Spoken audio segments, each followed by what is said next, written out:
Okay, everybody, welcome to Titansgrave Diggers, where we analyze, dissect, and conjecture wildly about Geek and Sundry's actual play show, Titansgrave, The Ashes of Valkana.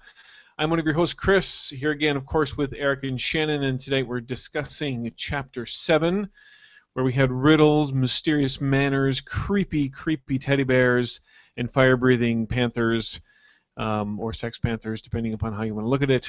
And, of course, Drakkar Nor, the cologne.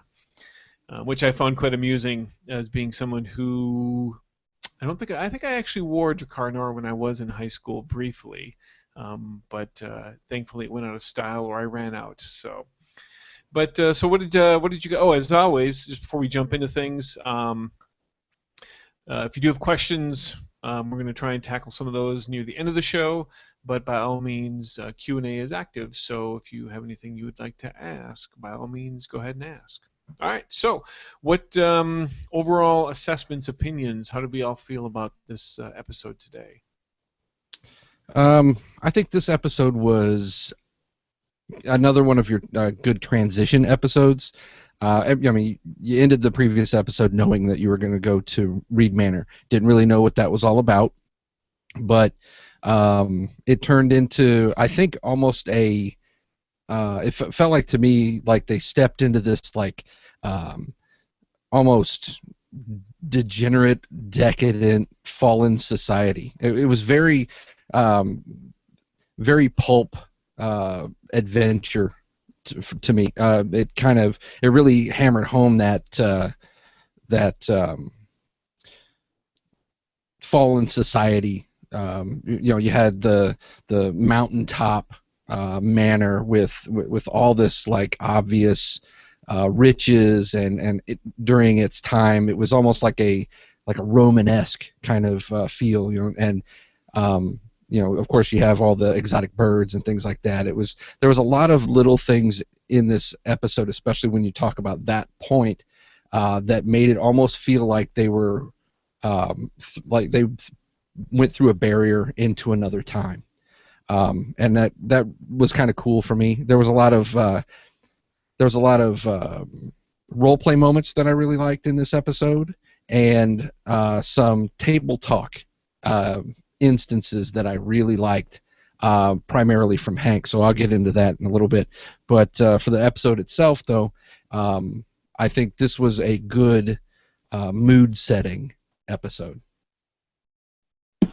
I definitely liked, like you said, it was kind of a transition episode, and s- something they did actually kind of reminded me of the Savage Worlds rules, their interlude rules. So, like, whenever you have downtime, you pick a character to like kind of have spotlight time, and it's like, okay, you're sitting at the bar, or in this case, at the fire, and here's a hook.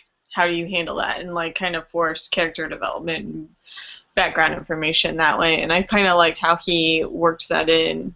Um, Although it wasn't background information, it was all stuff we already knew. But it's like, all right, now is your time to deal with this sort of stuff and then talk it out. Yeah, I that was kind of neat. It was it almost kind of initially came across as a little bit of almost forced role playing moment, but it did eventually kind of turn into a very natural thing. And that was one of the things that I was really kind of enjoying in that particular moment, and then overall in general was there's and well, and 2 points on this. It has to do with Lemley as a character and the way in which she's being portrayed and the stuff that's going on here. The little scene where they kind of talked about her her wiring and everything that was in her side when they brought it up. The way that whole scene played out was done really well, but then two, you could kind of read in um, Laura's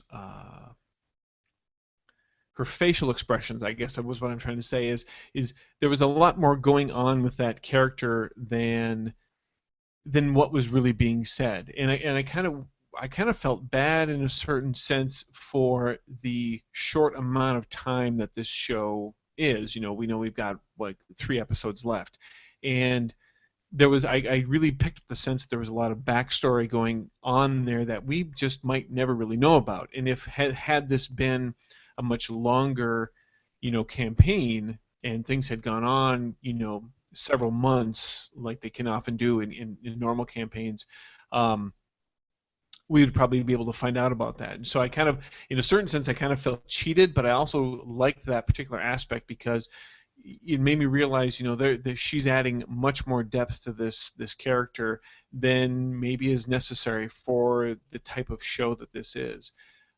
Eric, going back to your point though, just about the mountaintop or the Mount Moon Perch and Reed Manor, I totally agree with you. It really did feel like they were stepping back into this forgotten era, so to speak. And I kind of also really kind of picked up the strong vibe of technology and magic merging together. And because you get up there and it's not necessarily visible, and there was no wind. Okay, so there's clearly something that is protecting the manor from the elements in a certain way. Odds are it probably is magical based, even though it wasn't necessarily stated or they haven't discovered it yet. And so I did kind of feel a nice, that really neat vibe of the blending of all that. So yeah, it was a very good mood setter for the beginning. And one other thing too that I noticed here, and as I continue to hog the spotlight, was overall this episode kind of had the players were going at it very, very lightheartedly, and there was a lot of jokes, a lot of laughter going on. But what they were doing though was actually a very serious thing. I mean, there was serious exploration going on there. Clearly, the combat was very serious, and so there was, even though the game itself was definitely more serious, it's almost, I don't want to say they weren't taking it seriously, but they were really just kind of, they were having more fun around the table, I guess, in a certain sense. Yeah, and that's what I was alluding to earlier, is that there was some table talk, there was some just kind of interactions that weren't necessarily maybe part of the narrative or part of the in-character interaction. Although going back to the way things were kind of guided, I kind of call the way Will handled that interlude, to use your term, Shannon, was it's kind of like a guided GMing, where, and you see it a lot with people who run for, like, players who are just not experienced or just don't, or maybe playing a system that they don't really know. Like, okay, you guys are going to go talk to your contacts now, right? That kind of thing. So it's like you're going to deal with, how are you going to deal with the way Lemley is acting right now? Go, and because otherwise that whole aspect of that interaction may have completely been glazed over. And those are the moments that you don't want to look back and go, man, I wish we really would have hashed that out, or really would have kind of played with that a little bit. So I think I appreciated it for what it was. It was one of the most, or one of the best role play moments. One of the best role play moments by Hank in particular was when he, as Ankia, told Lemley, none of us are whole, but we're certainly not empty. It was a very profound statement, and I hope that was from the cuff, because it was brilliant. But talking about the way he kind of guided him, he also spoke for Keliel at one point. Will did, where he was like, "Oh, of course, we're sisters." Using using a player character's voice, game master, that's usually a faux pas, because players usually freaking hate it if they are not in control of their characters. So little moments like that, I think, kind of set it up, and I appreciated it for what it was.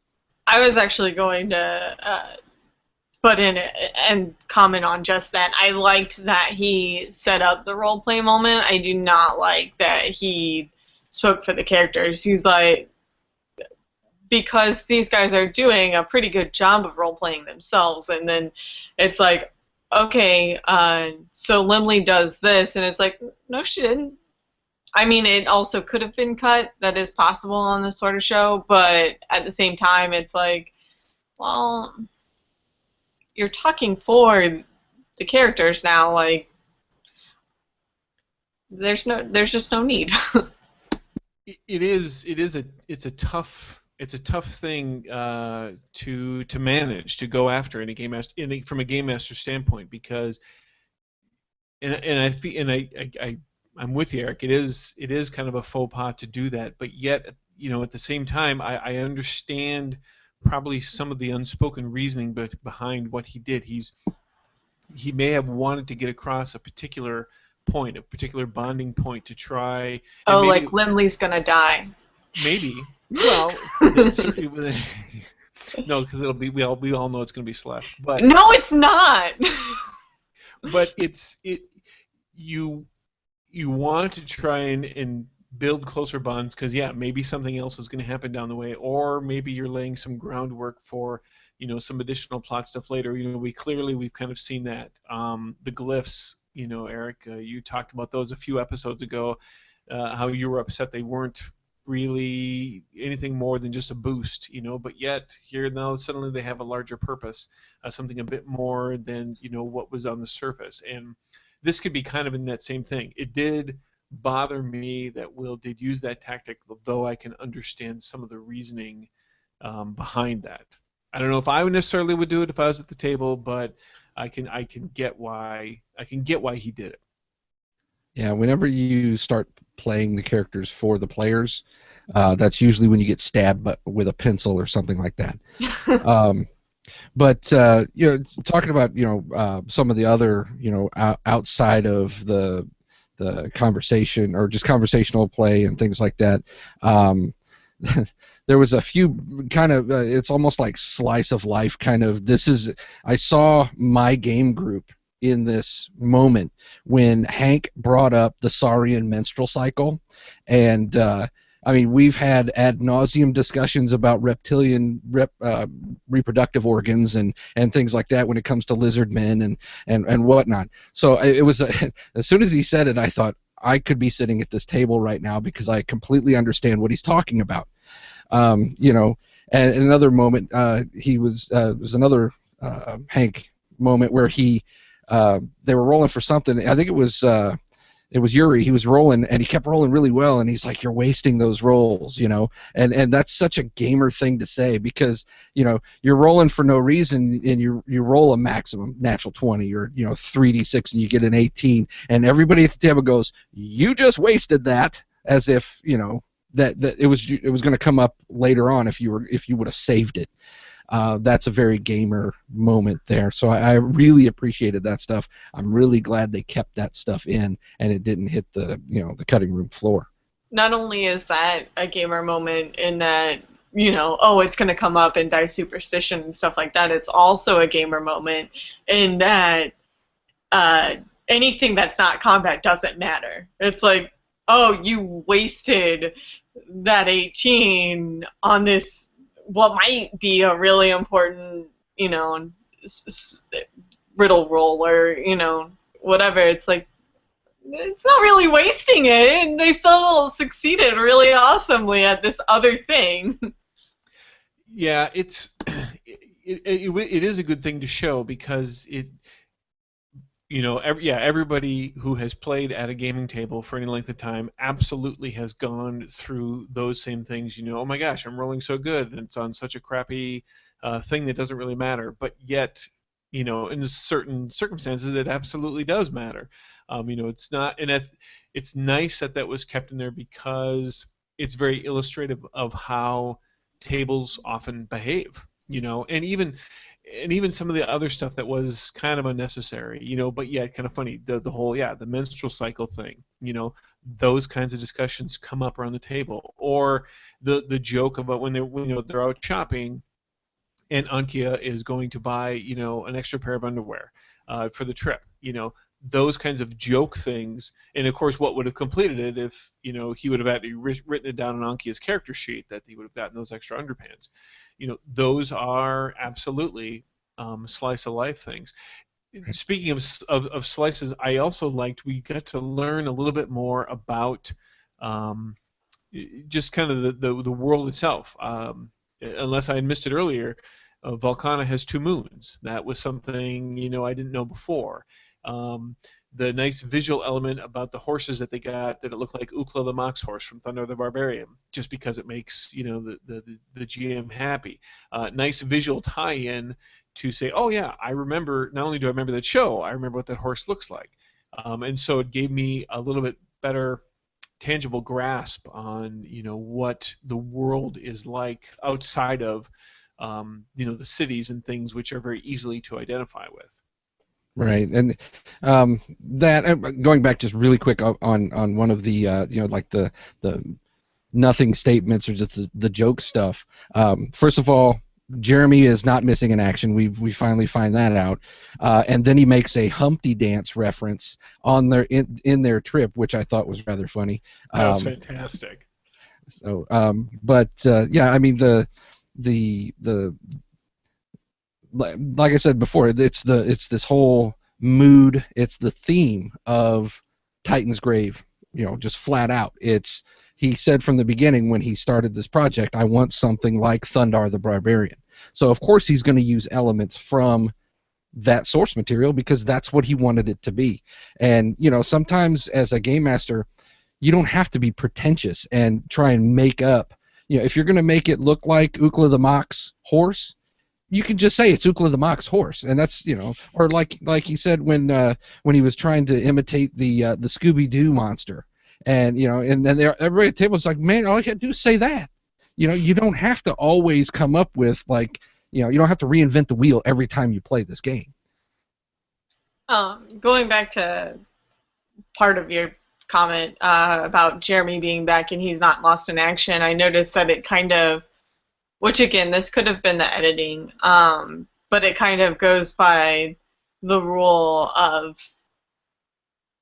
of everyone is there when it's important. It's like, okay, yeah, they're all searching this mountain and they might be like, 100 feet away, probably not that far, but pretty decently far away from one another, but Keeliel found these places to put these glyphs, so Lindley's there because she says she's there, even though she might not have known about it. She was all the way over on the other side of the mountain. And I think that might have been kind of what happened to Jeremy too. It's just, if you're there, you're there.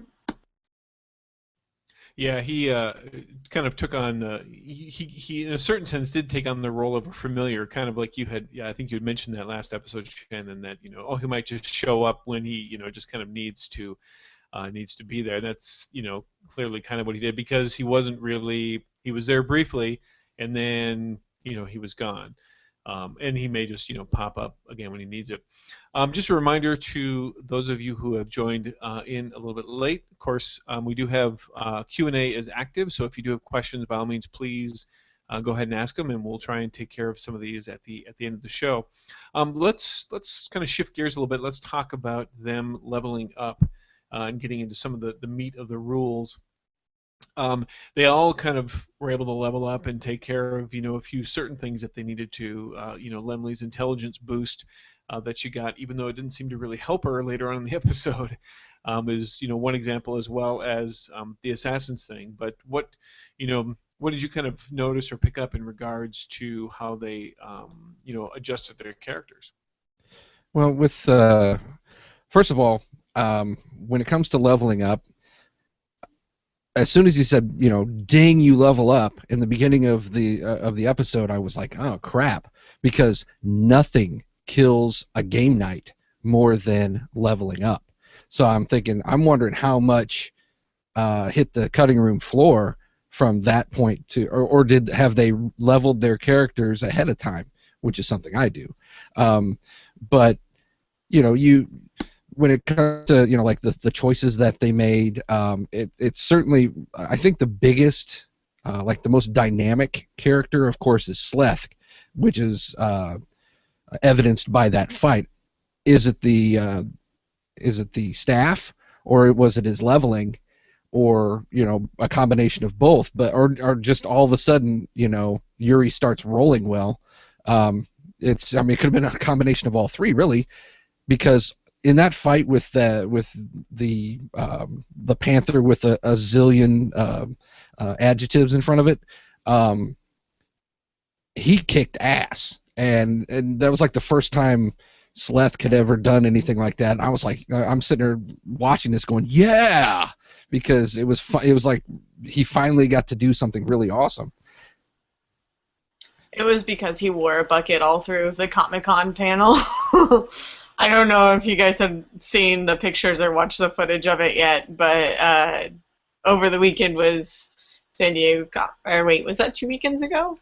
I don't know. Whenever San Diego Comic-Con happened, and he wore a bucket all throughout on his foot, all throughout the Titansgrave panel. Every gamer has to have their superstitions to remove the curse on their dice. But yeah, that certainly could have been his, I suppose. I did see one picture of him, of Yuri wearing the bucket, which I'm gonna have to go and watch the panel because I want to see exactly the reasons why that was on there. But it's his greatest enemy. I wanted to know one thing. I've been thinking about Sleth. I don't think he's done anything other than Arcane Blast the entire series so far, and I'm beginning to wonder if this is just the way in which he's playing him, if this is a limitation of the character, or is there, are there more spells that are going on here? Because being the quote unquote wizard of the group, certainly just the spellcaster, it's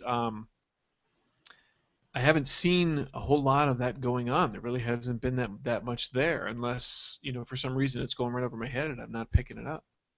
I thought he did something with lightning, because I remember him rolling and saying, "I am the storm's fury," and I thought he was doing something with lightning, but maybe he was just being clever. He did do that, but I think that was just a permutation of the arcane blast that he was doing, and I understand that you can have just that generic a single attack spell, and there's nothing wrong with that. But I'm just I'm looking to see more of a variety game rule wise. What can this character type do? Because clearly not Lemley. Why do I keep forgetting her name? Keliel. Keliel. Gosh dang it. Keliel, clearly you can see some of the talents and things that she does as far as the potion construction, in addition to the stuff that she can do with her bow. Of course, Lemley's pretty obvious as far as what she does and some of the abilities she has, but I'm not seeing enough, and maybe his dice rolling just simply hasn't been good enough, but I'm not seeing much out of Sleth in that regard. So I'm not sure, what that class has to offer aside from what we've seen. Maybe it's like old school D&D where the wizard's not good until later on. Yeah, it could be. Before we get too pressed for time, I do want to bring up the creepiest factor of this entire episode, and that's Runstable, the robot teddy bear. Because the reject from Five Nights at Freddy's. Right, exactly right. And it's one of those things, and it apparently, I didn't know this, but there are people who feel the same way about teddy bears and how creepy teddy bears can be as other people feel about how creepy clowns can be. So there's this whole like psychological thing of the creepy teddy bear. I don't know where it comes from, but it apparently it's a thing. But to me, as I'm watching this, he will introduce this this mucked up toy, and everybody starts thinking about the Isle of Lost Toys, or they start thinking about Toy Story and all the stuff that was under the bed, and all that stuff, and or the one that the kid all mixed up and whatever. Sid's Toys. Don't worry, I got your back. You got me, thanks. Yeah, so all of Sid's toys, and people start thinking about that, go, "Aww, he's such a cute little, like, messed up teddy bear." This thing is evil, and I think that Ankia picked up on it, because the first thing that she says is, "I could kill Runstable." And I was like, yeah, do it, because this thing's evil. That's just because you can't have anything in a campaign that's not evil.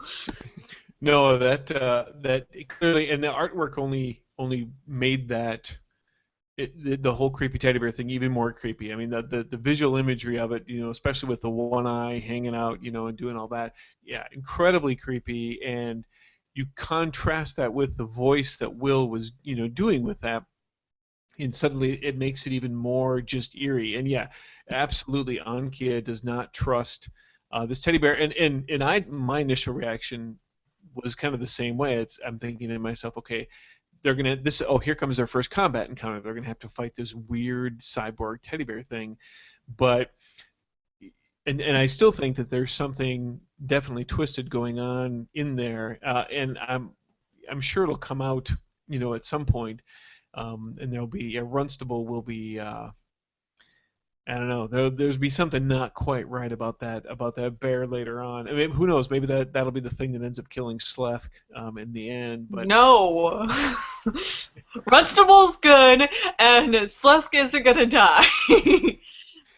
Shannon calls it now. The one thing actually, rules wise, that I thought actually was done really well, and you don't often see this handled really well in games, was when they had to solve that riddle. And of course, it was first it was a very well constructed riddle. And as I'm sitting there listening to it, in trying to figure out what it was, and not getting it right. Wasn't that one of the riddles from The Hobbit? I thought that, not the movies, but the books, I thought that was from Riddles in the Dark, because, yeah, I knew it. You knew it right. You knew it right off. Yeah, but I'm pretty sure it's from The Hobbit, and that's why I knew it. All right. Hell if I know. Even if it wasn't, odds are I probably wasn't going to remember that it was from there. But that was my favorite chapter. And that's weird. Then I just realized how weird of a saying that was. But it was. I loved where Gollum and Bilbo were sitting and telling riddles. Anyway, let's talk about Titansgrave, guys. Let's talk about the Titansgrave riddle. You could definitely see them as players trying to figure this out, knowing that they had to get past that. And when it became clear that they weren't going to get it right away, at that point, you as the GM have to kind of step in, and you have to try and give them a clue, or give them the ability to try and determine a clue, but not give it away, which can be so tough to do. And the way in which he had them do that, as far as the roles that he had them make the intelligence checks, it was very well done, in the sense of he was able to provide a good enough clue. It certainly put them on the right track, but at least made me feel that the answer wasn't flat out given out. And I kind of wish, in some sense, they would have gotten it wrong, because I would like to have seen what would have happened, and maybe that's when Runstable would have attacked and bitten somebody's face off. But they were able to get it, and it was. Riddles are always tricky, and they can just grind a game immediately to a halt if it's too much over the players' heads. And this one was close, but getting him in the right direction was done pretty well. I did like that he kind of gently reminded them, you guys might not know, but that doesn't mean your characters don't. Right. Which, sorry. I was just going to nerd out about that riddle some more. Well, one of the things the risks you run when you do something like that is, and I've had this at my table before, where it's, well, why can't I just roll my intelligence and figure this out? Because if I spend any time coming up with a riddle, I want you to figure it out. I don't want you to roll an arbitrary number and go, okay, well, here's the answer to my really cool riddle. The problem is you get people who say, well, I don't really have the intelligence that my character, this wizard, has. So my wizard would be able to figure it out. And you're like, well, that's not really part of the thing. Well, you don't make the fighter actually get up and start hitting stuff. You make him roll. Well, why can't I just roll to figure this out? So it's kind of a double-edged sword, in that you want it to be kind of immersive, but then again, you don't want everything grinding to a halt, like you said. Yeah, absolutely, and it does, and so that's why those kinds of things. While there's they certainly are nice elements to put in a game. Yeah, you've got to be very careful about um, how often they're used and how tough they are. It's something to take care or be careful of. Um, One quick couple things. First of all, did you all notice the owlbear in the episode? Nice little nod to tabletop there. I saw him waving. He was so cute. Yes, he's. I didn't recognize it. Sorry, go No, ahead. go ahead. Finish. I was just gonna say I didn't recognize it as an owlbear at first until I saw your thing. I'm like, oh yeah. Yeah. Yeah, I must have looked away, so I didn't see it at all. yeah, very very tiny. For those of you who didn't see it, I'm not going to say where it was because it was kind of fun to see. It was a nice little find, nice little Easter egg. Um, just going to tackle just a couple questions. Actually, one question here. Megan did pipe in about being in the age of technology, and Voss gives them just horses. He couldn't spring for a hover car. That wasn't. It was actually that issue was kind of glossed over because just the overland travel was a very kind of quick thing. But I think if there was a reason behind that, my guess is that it was because they were going. I think to me, I got the impression that they were going to a place where those types of vehicles just really wouldn't function very well. They wouldn't, they're not the proper type of overland traveling vehicles to handle. And so I think, and maybe horses. I think also attract perhaps less attention. That's kind of the impression I've gotten with this game and with the setting, as well, is that it's not always some of the more advanced tech like that might have been just wasn't appropriate for the mission that they were on. And I think I'll just finish. I think in a longer campaign, if this had been a longer, something longer than 10 episodes, certainly there would have been a lot more overland encounters where something like that, the transport that they would have been taking, might have come into play. Will absolutely glossed over it, and I think because he kind of had to, because of the circumstances and time constraints. But I know had that been me and had that been one of my games, there would have been more encounters along the way before you get to this place. But they kind of had to get to the place and get things going. I thought it was kind of a setting thing because I'm pretty sure when the beer baron was traveling, he had a horse and cart, and that's how he was traveling. So I had just assumed that kind of maybe vehicles as we know them, like maybe that's just used in the city. So if you're going, like, you don't use them to travel long distances. They're only for the short distances and only in the highly populated cities. But I mean, I could be wrong about that. I'm assuming that maybe it's something like gas is few and far between, and like you can only get it in the cities. Yeah. That's kind of how I rationalized it. It's a good point. I mean, maybe it's flying cars are really freaking expensive, and if you fly them out in the middle of nowhere, there's no way to get them back if they break down. So, you're going to need a team of horses to drag it all the way back to town anyway. You might as well just take a couple horses. One thing that you brought up, Chris, in the very beginning of this episode that I never thought about, and I had to write it down because I was like, that is such a brilliant thought.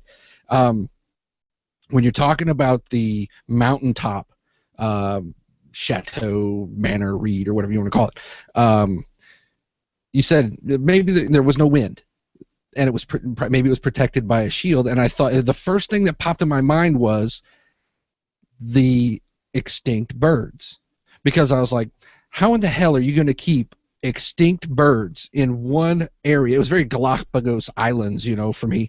Listening to it, I'm thinking, theory of evolution and all that crap. So I'm like, how in the hell do they keep these birds here? And then, the fact that there's no wind, the fact that it was an illusion, it was some sort of a shield, that it totally clicked for me. And I was like, yeah, I can be behind that now. Just a couple of points. Megan did bring up the fact that the glyphs were important, so I have to eat a little crow on that one, because obviously, because I railed on that, that the fact that the orb was worthless and all that stuff. obviously it's not. It was the key to get in. And I even said earlier it should have been a key to something. Well, there you go. But I like how they're putting a lot of this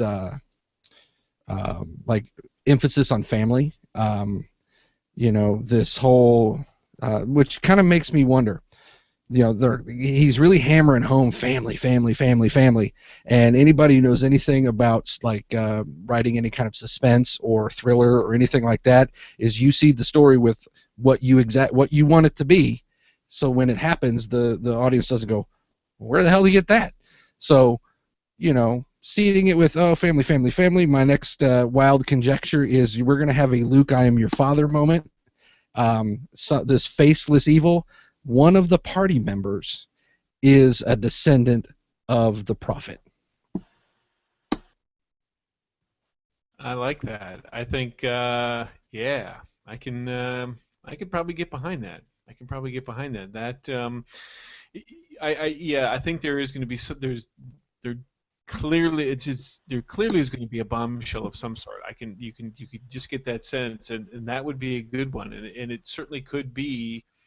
Our man Sleth, who that might be that evil, that dark side that he was dealing with, and he could turn traitor. And of course, Actually, the rest of the party's got to kill him at that point. I'm on board with that. Like that actually makes a lot of sense. So I'm gonna stop shaking my head. I still don't want Slith to die, but I was gonna before Eric had finished making his point, I was gonna butt in and be like, yeah, it's like someone's gonna die. Like he's shoving it in their face how close they all have become and how much they love one another, because one of them dead so. Absolutely, absolutely. All right. Well, I think we've about hit our time. So unless you two have anything else to offer, I think that we might be good for this particular chapter. Of course, don't forget, we'll be back next Tuesday for Chapter 8. You can always, of course, find us on Twitter at TGDiggers. And we're always, of course, also on Google Plus as well. So take a look there, follow us, and make sure to show up again next week, take part in the conversation. And if you weren't able to attend the hangout, by all means, but if you were able to attend tonight's hangout, by all means, please share the video when it shows up later on with the rest of your friends and your Titangraves fans. So, you guys have anything else? All I want to know is how many awesome points do we get for this episode? Well, easily, both of you. I'll give each one of you 2, just because I'm the moderator. So I have to take myself out of the running for that, because then if I give myself more, then that would just seem like I'm cheating on my roles. And, what can I use? What can I use it for? Yeah, it's a good question. See if you can use it at work tomorrow. Okay. See and let everyone know how it goes. I know her coworker will probably be behind that 100%. Yeah. All right, everybody. Thanks so much for joining us again for another episode of Titansgrave Diggers, and we will see you in the Ashes next Tuesday.